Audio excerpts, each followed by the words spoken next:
الرحمن الرحيم إن الحمد لله نحمده ونستعينه ونستغفره ونعوذ بالله من شرور أنفسنا ومن سيئات أعمالنا من يهده الله فلا مضل له ومن يضلل فلا هادي له وأشهد أن لا إله إلا الله وحده لا شريك له وأشهد أن محمدا عبده ورسوله يا أيها الذين آمنوا اتقوا الله حق تقاته ولا تموتن إلا وأنتم مسلمون يا أيها الناس اتقوا ربكم الذي خلقكم من نفس واحدة وخلق منها زوجها وبث منهما رجالا كثيرا ونساء واتقوا الله الذي تساءلون به والأرحام إن الله كان عليكم رقيبا يا أيها الذين آمنوا اتقوا الله وقولوا قولا سديدا يصلح لكم أعمالكم ويغفر لكم ذنوبكم ومن يطع الله ورسوله فقد فاز فوزا عظيما أما بعد فإن خير الحديث كتاب الله وخير الهدي هدي محمد صلى الله عليه وسلم وشر الأمور محدثاتها وكل محدثة بدعة وكل بدعة ضلالة وكل ضلالة في النار فأعوذ بالله من الشيطان الرجيم بسم الله الرحمن الرحيم يا أيها الذين آمنوا أنفقوا مما رزقناكم من قبل أن يأتي يوم لا بيع فيه ولا خلة رب اشرح لي صدري ويسر لي أمري واحلل عقدة من لساني يفقهوا قولي سبحانك لا علم لنا إلا ما علمتنا إنك أنت العليم الحكيم اللهم صل على محمد وعلى آل محمد كما صليت على إبراهيم وعلى آل إبراهيم إنك حميد مجيد اللهم بارك على محمد وعلى آل محمد كما باركت على إبراهيم وعلى آل إبراهيم إنك حميد مجيد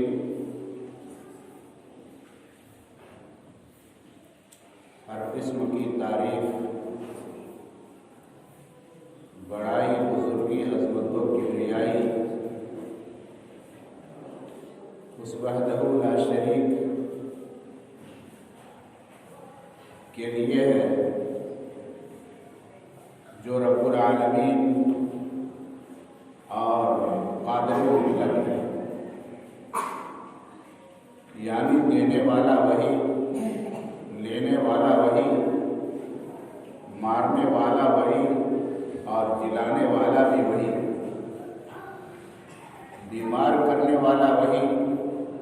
شفا دینے والا بھی وہی۔ وہ جسے دینا چاہے کوئی روک نہیں سکتا، اور جسے نہ دینا چاہے کوئی دے نہیں سکتا۔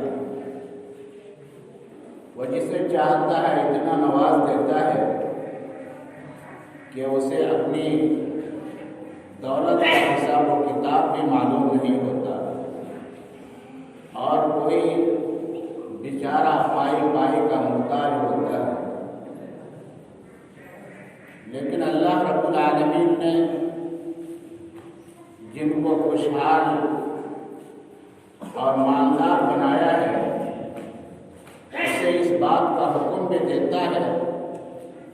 کہ وہ اپنے مال کا ایک حصہ میری راہ میں خرچ کرے۔ انسان کے پاس جو کچھ ہے وہ اللہ رب العالمین ہی کا دیا ہوا ہے۔ انسان کی زندگی اور اس کی زندگی کا سارا احساسہ اللہ رب العالمین کی بخشش ہے۔ اس بخشش کا شکر یہ ہے کہ اپنی تمام تر چیزوں کو اللہ رب العالمین کے قدموں میں ڈال دے۔ قرآن مقدس جو خاتم الکتب آسمانی کتابوں میں آنے والی سب سے آخری کتاب اور پوری دنیائی انسانیت کی رشد و ہدایت کی ضمانت ہے۔ اللہ رب العالمین نے فرمایا اس کتاب کے اندر الف لام میم ذالک الکتاب لا ریب فیہ ھدی للمتقین الذین یؤمنون بالغیب ویقیمون الصلاۃ ومما رزقناہم ينفقون، کہ اس کتاب کے خدائی کتاب ہونے میں ذرہ برابر بھی شک و شبہ کی کوئی گنجائش نہیں ہے۔ یہ منزل من اللہ ہے، اللہ کی طرف سے نازل کردہ کتاب ہے، اور اس کتاب سے ہدایت صرف ان لوگوں کو ملا کرتی ہے جو متقی اور پرہیزگار ہیں۔ آئیے ہم دیکھتے ہیں کہ متقین کن کو کہا جاتا ہے۔ اللہ رب العالمین آگے ارشاد فرماتا ہے الذین یؤمنون بالغیب ویقیمون الصلاۃ ومما رزقناہم ينفقون، متقی وہ لوگ ہیں جو غیب پر ایمان رکھتے ہیں، جو نمازوں کے پابند ہیں، اور جو رزق ہم نے دے رکھا ہے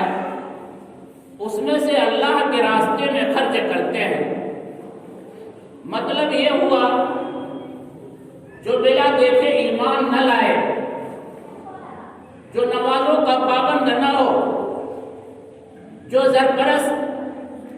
اور ایسا تنگ دل ہو کہ اللہ کے راستے میں خرچ کرنے پر آمادہ نہ ہوتا ہو، تو ایسے لوگوں کو قرآن سے ہدایت نہیں ملا کرتی ہے۔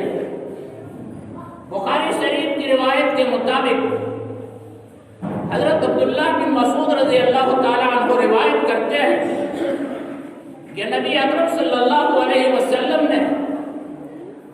ایک موقع پر صحابہ کرام رضوان اللہ علیہ مجمعین سے فرمایا کہ ایکم مالہ احب الیہ من مال وارثہ، تم میں کا کون ایسا شخص ہے جن کو اپنا مال اپنے وارث کے مال سے زیادہ محبوب، اپنے وارث کے مال سے زیادہ پسندیدہ ہو؟ صحابہ کرام نے عرض کیا اللہ کے رسول، ہم میں کے تو سارے لوگ ایسے موجود یہاں پر ہیں جن کو اپنا مال اپنے وارث کے مال سے کہیں زیادہ محبوب ہے، کہیں زیادہ پسند ہے۔ آپ نے فرمایا کہ علم ما تقولون، سوچ سمجھ کر کے بولو، اچھی طرح سے سوچ لو کہ تم کیا بول رہے ہو۔ صحابہ کرام نے کہا کہ اللہ کے رسول، واقعی ہمارا یہی حال ہے، ہم نے کہا ہر شخص ایسا یہاں پر موجود ہے جن کو اپنا مال اپنے وارث کے مال سے بھی زیادہ محبوب ہے، زیادہ پسندیدہ ہے۔ اللہ کے نبی صلی اللہ علیہ وسلم نے فرمایا کہ انما مال احدکم ما تقدم، تمہارا مال تو وہ ہے جو تم نے پہلے بھیج دیا ہے آخرت کی کامیابی کے لیے،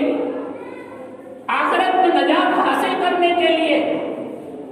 آخرت میں بلند بالا مقام حاصل کرنے کے لیے، آخرت میں وقار اور عزت کی دولت حاصل کرنے کے لیے۔ وَمَالُ وَارِثِهِ مَا تَأَخَّرَ، اور جو تم نے گھر میں رکھا ہے، گھر کے تجوریوں میں، بینک کے بیلنس سے تم نے جو جمع کر کے رکھا ہے، زمین و جائیداد کی صورت میں بنا کر کے رکھا ہے، زور و زواہرات کی صورت میں جو تم نے اپنے گھروں میں موجود رکھا ہے، یہ تو تمہارا مال نہیں ہے، یہ تمہارے وارث کا مال ہے۔ اللہ کے نبی صلی اللہ علیہ وسلم نے کتنے حسین اور بہتر انداز میں صحابہ کرام رضوان اللہ علیہ مجمعین کو سمجھاتے ہوئے کہا کہ آج پوری دنیا مال کو حاصل کرنے میں لگی ہوئی ہے، اور ہر شخص جانتا ہے کہ اصل چیز مال ہی ہے، اصل چیز دولت ہے، اصل چیز پیسہ ہے۔ انسان کے پاس جب دولت آ جاتی جاتی ہے، پیسہ آ جاتا ہے، تو سارا انتظام اس کے پاس خود بخود ہونا شروع ہو جاتا ہے. اپنے لیے وسیع و عریض پلان خرید لیتا ہے، شاندار محل تعمیر کر لیتا ہے، گھومنے پھرنے کے لیے عمدہ اور شاندار گاڑیوں کو خرید لیتا ہے، عیش و آرام کے لیے نوکروں کی فوج اس کے پاس جمع ہو جاتی ہے، اور اس کے علاوہ معاشرے اور سماج کے اندر اس کا وقار بھی بڑھ جاتا ہے، اس کی عزت بھی بڑھ جاتی ہے اور اس کی شہرت ہونے لگتی ہے. لیکن جان لینا چاہیے میرے بھائیوں، جو ہم نے بینکوں میں جمع کر کے رکھا ہے، یا پھر ہمارے کچھ ایسے بھائی بھی موجود ہیں جن کے پاس ایک بڑی رقم ہوتی ہے اور اس بڑی رقم کو بینکوں میں جمع کر کے ہر مہینے اس کی سود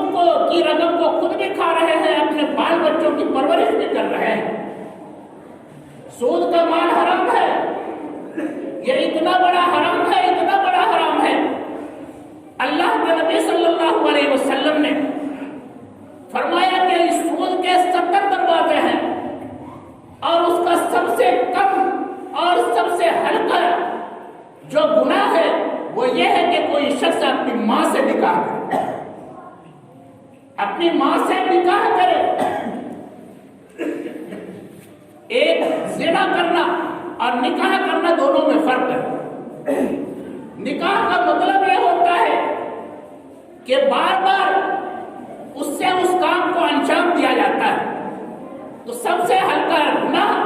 اس کا ہے جو سودی کاروبار کرتے ہیں یا سود کی رقم کھاتے ہیں. سود کھانے والوں کی نمازیں قبول نہیں، سود کھانے والوں کے روزے قبول نہیں، سود کھانے والوں کی زکات قبول نہیں، اور سود کھانے والے کے کوئی بھی اعمال اللہ رب العالمین کے یہاں قبول نہیں کیے جاتے. لیکن ہمارے بہت سے بھائی ہیں،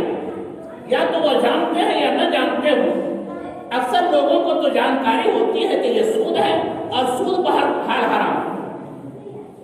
تو اس وجہ سے رکھتے ہیں تاکہ ہمارا کچھ فائدہ ہو جائے، بال بچے اس سے فائدہ اٹھا لیں، اور پھر دنیا کی زندگی میں ہمارے لیے کوئی تکلیف نہ ہو. لیکن یہاں کی تکلیف کو کیا کہنا، یہاں کی تکلیف کو کیا دیکھنا. اصل تو ہمارے دل کے اندر یہ شعور بیدار ہونا چاہیے کہ ہمارے بال بچے اگر یہاں کوئی پریشانی اٹھا لیتے ہیں تو کوئی مذاہقے کی بات نہیں ہے، لیکن ہم اپنے بال بچوں کو حشر کے میدان میں پریشان ہوتا ہوا دیکھنا نہیں چاہتے. ہم میں کا کوئی ایسا شخص نہیں ہے جو یہ چاہتا ہو کہ ہمارے بال بچے پریشان رہے یا دکھ و مصیبت میں مبتلا رہے. تو دنیاوی زندگی کو بنانے اور سنوارنے کے لیے ہم جائز و ناجائز،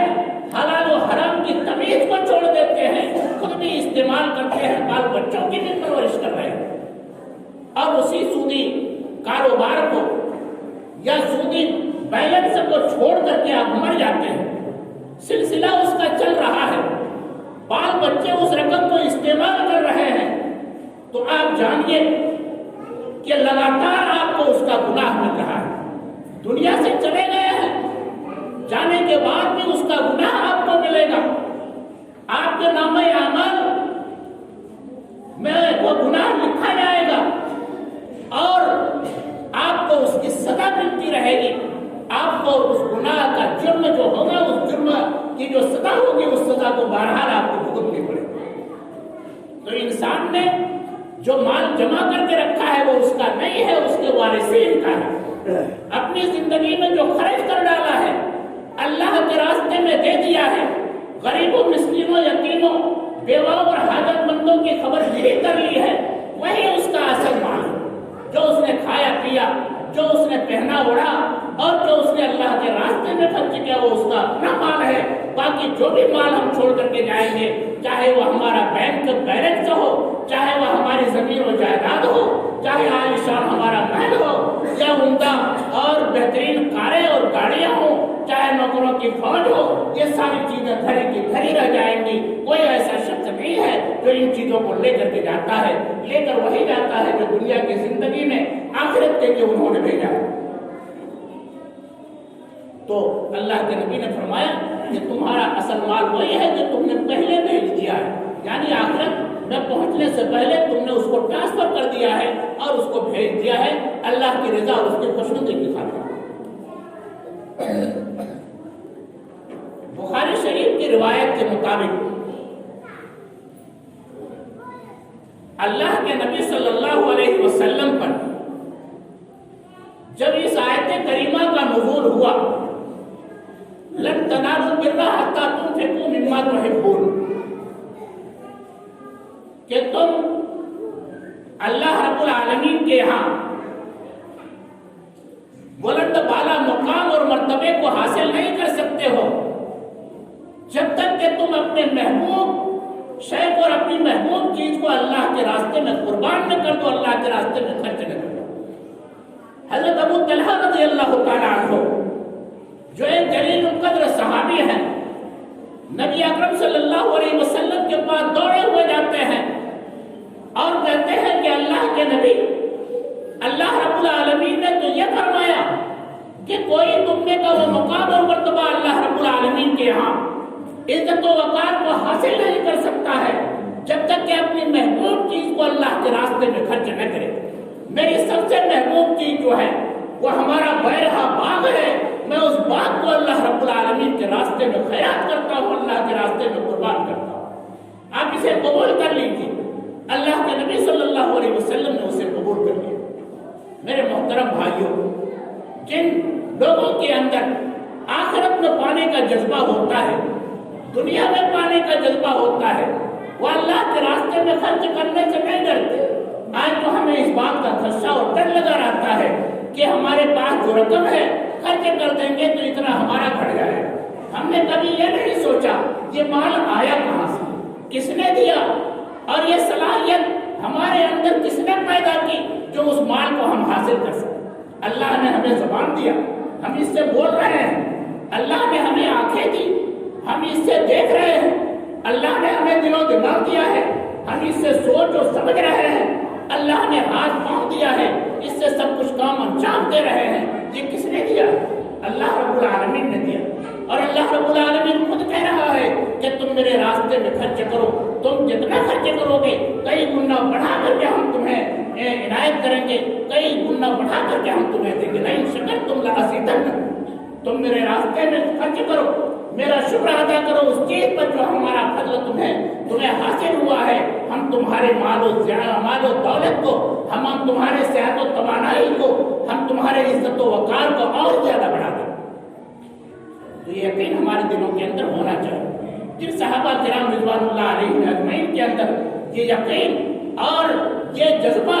اور اللہ کے وعدوں پر پورا اور پکا یقین تھا، وہ اللہ کے راستے میں خرچ کرنے سے نہیں چوکتے تھے بلکہ اپنا سب کچھ اللہ کے راستے میں قربان کر دیتے تھے۔ یقین تھا کہ اللہ رب العالمین ہمیں دنیا میں بھی دے گا اور آخرت بھی اللہ رب العالمین ہماری سوار دے گا۔ نبی کریم صلی اللہ علیہ وسلم جب نبوت ملی اور آپ نے اللہ رب العالمین کا پیغام دنیا کے لوگوں کے سامنے پیش کیا، سارے لوگ آپ کے دشمن ہو گئے، چاہے وہ گھر اور خاندان کے لوگ ہوں، رشتے اور کنبے کے لوگ ہوں، یا پھر آپ سے دور کا رشتہ یا پھر کہیں دوسری جگہ کے رہنے والے لوگ، سارے لوگ آپ کے دشمن ہو گئے، یہاں تک کہ آپ کو اور آپ کے ساتھیوں کو ستانے کے لیے اور انہیں تکلیف پہنچانے کے لیے انہوں نے کوئی کمی اور کوئی کسر باقی نہیں چھوڑی۔ صحابہ کرام رضوان اللہ علیہم اجمعین جنہوں نے اللہ کے نبی صلی اللہ علیہ وسلم پر ایمان لایا تھا، ایک وقت ایسا آیا کہ مکہ میں ان کا خیال نہ رکنا دوبر ہو گیا، وہاں سے کہیں دوسری جگہ نکل جانے کی نوبت تک آ گئی۔ اللہ کے نبی صلی اللہ علیہ وسلم نے جب اپنے غریب صحابہ کرام کی طرف نظر اٹھا کر کے دیکھا، آنکھوں سے آنسو بہنے لگے اور کہا کہ میرے صحابیوں، تم نے اللہ کے محبوب دین کو قبول کیا ہے اور یہ تمہارے دشمن تمہاری اس زمین پر تمہیں رہنے چاہتے ہیں ایسا کرو تم یہاں سے ہجرت کر کے مدینہ چلے جاؤ۔ جب مدینہ جانے لگے یہ غریب لوگ ان کے مال کو ان کی دولتوں کو چھین لیا گیا، کہنے لگا کہ اے صاحب یہ مال اور دولت تم نے اس زمین پر رہ کر کے حاصل کیا ہے اور تمہیں ہرگز اس بات کی اجازت نہیں دی جاتی ہے کہ تم ان مال و دولت کو لے کر کے کہیں دوسری جگہ جا سکو۔ مال و دولت کو چھین لیا، کاروبار کو تہس نہس کر دیا، بیویاں چھین لی گئی، بیٹے اور بیٹیاں چھین لی گئی، اولاد چھین لی گئی، نہتے اور خالی ہاتھ جانے پر مجبور ہو گئے۔ کسی کے جسم پر ایک جوڑا کپڑا، کسی کے پاس 2 جوڑا کپڑا، انہیں کپڑوں کو لے کر کے اللہ رب العالمین کی رضا کی خاطر مدینہ کی طرف کوچ کر گئے، مدینہ تشریف لے جانے لگے۔ اور کچھ ایسے بھی صحابہ کرام تھے جب جانے لگے تو ان کی بیویاں تو چھین ہی لیا، اولادیں چھین لی، ان کی دولت کو بھی چھین لیا اور ان کے جسموں پر جو کپڑے تھے ان کپڑوں تک کو بھی اتار لیا۔ یہ مجبور اور غریب صحابہ اپنی شرمگاہوں کو ڈھانکنے کے لیے ٹانٹوں اور بوریوں کا سہارا لیا اور بوریوں اور ٹانٹوں سے اپنی شرمگاہوں کو ڈھانک کر کے کسی طرح مدینہ تشریف لے گئے۔ وہاں جب پہنچے نبی اکرم صلی اللہ علیہ وسلم نے صحابہ کرام کی حالت زار کو دیکھا، ایسی حالت کہ کہنے کے لائق نہیں۔ وہاں پر یہودیوں کا ایک عجب اور ایک اور الگ سے حملہ ہوتا ہے۔ جب دیکھا کہ بہت سارے لوگ اللہ کے نبی صلی اللہ علیہ وسلم پر ایمان لا رہے ہیں تو انہوں نے ان کا اپنا سارا معاملہ ان سے روک لیا اور ان کا بائیکاٹ کر دیا۔ کاروبار و تجارت میں جو شراکت ان کے ساتھ تھی اس شراکت کو بھی انہوں نے ختم کر دیا اور اس مدینے کے اندر بھی ان کا جینا دوہر کر دیا، اور صرف معاملہ یہ تھا کہ کسی طرح سے یہ محمد کے دین کو چھوڑ دے اور اپنے باپ دادا کے دین پر پلٹ۔ صحابہ کرام کی طرف نبی اکرم صلی اللہ علیہ وسلم نظر اٹھا کر کے دیکھتے ہیں، آنکھوں سے آنسو جاری ہے ان کی غربت کو، ان کی فاقہ کشی کو اور ان کی مجبوریوں کو دیکھ کر۔ صحابہ کرام جب وہاں پہنچے تھے کھانے پینے کا کوئی انتظام نہیں تھا، پینے کے لیے شدھ اور اچھا پانی بھی انہیں حاصل نہیں تھا۔ ایک یہودی کے پاس ایک کنواں تھا جسے بیر روما کہا جاتا ہے، وہ یہودی اس پانی کو قیمت دے کر کے بیچا کرتا تھا، قیمت لے کر کے بیچا کرتا تھا۔ مجبور ہو کر کے صحابہ کرام کسی طرح سے کچھ پیسے جمع کرتے اور بڑی ہی مجبوری کی حالت میں کچھ پانی خرید کر کے اسی کو پیا کرتے تھے۔ نبی اکرم صلی اللہ علیہ وسلم نے غریب صحابہ کرام کی یہ حالت زار کو دیکھا، مسجد میں بیٹھ گئے، اس مسجد میں جس کو اللہ کے نبی صلی اللہ علیہ وسلم نے بنایا، جس کو آج مسجد نبوی کے نام سے پوری دنیا جانتی ہے۔ یعنی عالیشان مسجد نہیں تھی، اس کی دیوار جو تھی یہ اینٹ کی دیوار نہیں، پختہ دیوار نہیں، بلکہ مٹی کی دیوار تھی، اور چھت کے نام پر کھجور کے کھمبے، چھت کے نام پر کھجور کی پتیاں لگا دی گئی تھی اور کھمبوں کے نام پر کھجور کے درخت کو کاٹ کر کے لگا دیا گیا، اور فرش بالکل کچی تھی۔ اسی کچی فرش پر بیٹھ گئے اور کہا کہ صحابیوں جن کے پاس جو کچھ ہے جمع کرو، ایک چندہ ہمارے پاس جمع ہو جائے تو ہم اس یہودی سے اس کنویں کے آدھے حصے کو کم سے کم خرید لیں۔ جب یہ خبر حضرت عثمان غنی رضی اللہ تعالیٰ عنہ کو ملتی ہے، حضرت عثمان غنی رضی اللہ تعالیٰ عنہ اٹھ کر کے کھڑے ہو جاتے ہیں اور کہتے ہیں کہ اللہ کے نبی کسی سے چندہ لینے کی ضرورت نہیں، وہ یہودی اس کنویں کی قیمت جو بھی مانگ رہا ہے میں اپنی جیب خاص سے دینے کے لیے تیار ہوں، میں اس کنویں کو آدھی قیمت میں خریدتا ہوں۔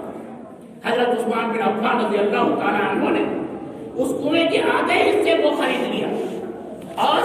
مسلمان اس میں سے پانی پینے لگے۔ غیر مسلم جو آتے تھے اللہ کے نبی نے کہا کہ کسی کو منع نہ کیا جائے، ہر شخص اس پانی کو لے جائے اور جتنا چاہے اس کو استعمال کرے۔ جب یہودی نے دیکھا کہ آدھی جو میرے پاس، آدھا حصہ جو اس کا میرے پاس ہے، اس سے ہمارا کوئی فائدہ نہیں، مسلمانوں نے جو اپنا پانی فری کر دیا ہے، اللہ کے نبی کے پاس آیا اور کہنے لگا کہ صاحب ایسا کیجئے کہ ہمارے کنویں کا آدھا حصہ جو بچا ہوا ہے اس کو بھی خرید لیجئے۔ اللہ کے نبی صلی اللہ علیہ وسلم کے کہنے پر حضرت عثمان بن عفان رضی اللہ تعالیٰ عنہ نے کنویں کے آدھے حصے کو بھی خرید لیا، اللہ کے راستے میں پورے کنویں کو وقف کر دیا، اور پھر مسلمان اس سے سیرابی حاصل کرنے لگے اور فائدہ اٹھانے لگے۔ پھر جب صحابہ کرام رضوان اللہ علیہم اجمعین کی تعداد بڑھتی ہے اور آہستہ آہستہ لوگ بڑھتے جاتے ہیں، دیکھا کہ مسجد اپنے تنگ دامانے کا شکوہ کر رہی ہے، مسجد چھوٹی پڑ گئی ہے، لوگ زیادہ ہو رہے ہیں۔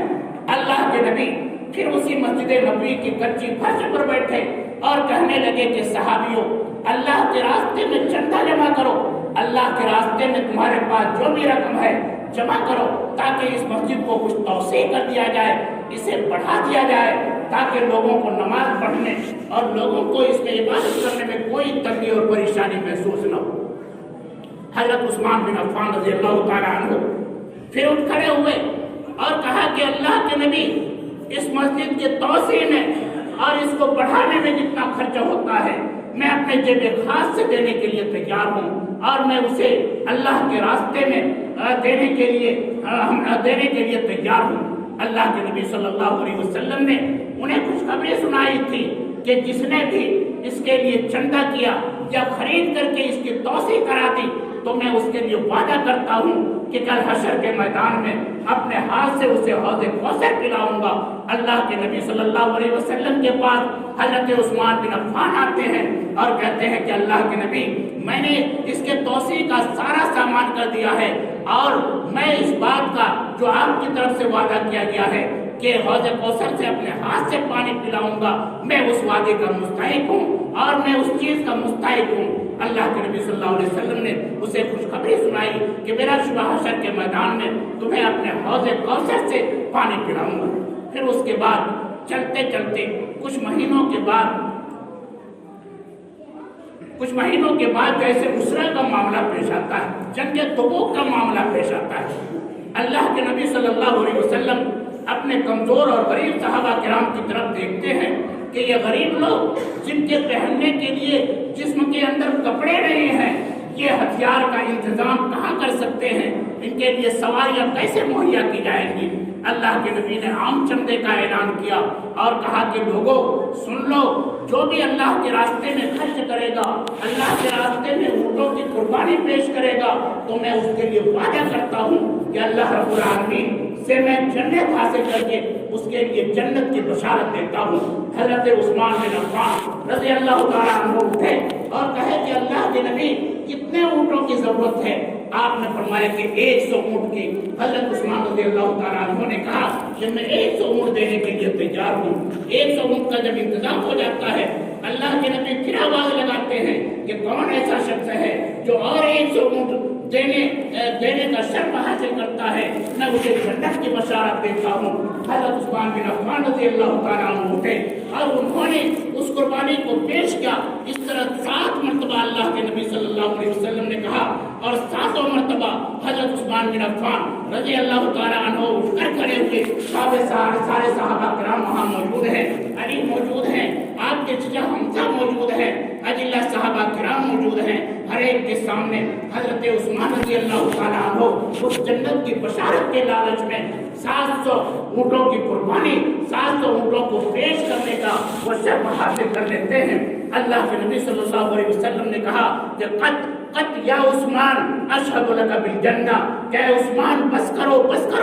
اب تمہارے اونٹوں کی ضرورت نہیں ہے، خدا کی قسم میں تجھے جنت کی بشارت دیتا ہوں۔ اس طرح سے حضرت عثمان بن عفان رضی اللہ تعالیٰ عنہ کو اللہ کی جانب سے اللہ کے نبی صلی اللہ علیہ وسلم نے اسی دنیاوی زندگی کے اندر جنت کی بشارت دی، صرف اس بنا پر کہ انہیں جو کچھ بھی مال حاصل تھا انہوں نے اللہ کی رضا اور اس کی خوشنودی کی خاطر اللہ کے راستے میں خرچ کیا تھا۔ یہاں تک کہ اللہ کے نبی صلی اللہ علیہ وسلم نے کہا کہ حضرت عثمان بن عفان رضی اللہ تعالیٰ عنہ اگر اپنی پوری زندگی میں کوئی بھی نیک کام نہ کرے تبھی اللہ کی جنت کو حاصل کرنے سے انہیں کوئی طاقت روک نہیں سکتی ہے۔ تو میرے محترم بھائی، جو مال و دولت اور جو خوشحالی ہمیں اور آپ کو حاصل ہے، اس سے فائدہ ہم دنیا کی زندگی کے اندر ضرور اٹھا سکتے ہیں، لیکن آخرت میں فائدہ اسی وقت ہمیں حاصل ہوگا جب اللہ رب العالمین کی رضا کے خاطر اللہ کے راستے میں اس مال کو خرچ کریں گے، اللہ کی رضا کے خاطر اس مال کو اللہ رب العالمین کی خوشنودی حاصل کرنے کے لیے خرچ کریں گے۔ اللہ تبارک و تعالی ہم تمام مسلمانوں کو نیک ہدایت کی توفیق عنایت فرمائے۔ اللہ تبارک و تعالی ہمیں ایسا دل عنایت کرے جو دل اللہ رب العالمین کی طرف